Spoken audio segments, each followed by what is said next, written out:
যুক্তরাষ্ট্রের সঙ্গে বাণিজ্য চুক্তির আলোচনায় সময় রশি টানাটানি চলছে ভারতের। হাতে আছে মাত্র এক সপ্তাহ। এর মধ্যেই চুক্তি না হলে ভারতকে গুনতে হবে বাড়তি শুল্ক, বলছে হোয়াইট হাউস।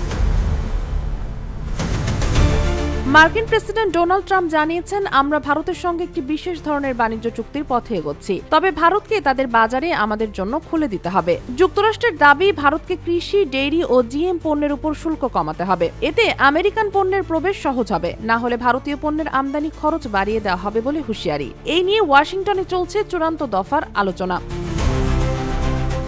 ভারতীয় প্রতিনিধি দলের নেতৃত্বে রয়েছেন রাজেশ আগারওয়াল। আলোচনা শেষ না হয় তার দেশে ফেরা স্থগিত রয়েছে। ভারতের পররাষ্ট্রমন্ত্রী এস জয়শঙ্কর জানিয়েছেন, আলোচনা অত্যন্ত জটিল, তবে আমরা আশা করি একটি ভারসাম্যপূর্ণ সমাধান হবে। বিশ্লেষকরা বলছেন, চুক্তি হলেও তা হবে দেওয়া নেওয়ার ভিত্তিতে।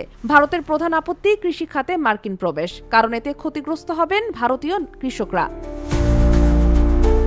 একদিকে মোদি সরকারের বাজারে রক্ষার চাপ, অন্যদিকে ট্রাম্পের ডিল মেকিং কৌশল। শেষ পর্যন্ত চুক্তি হয় কিনা সেটি এখন আন্তর্জাতিক নজরে।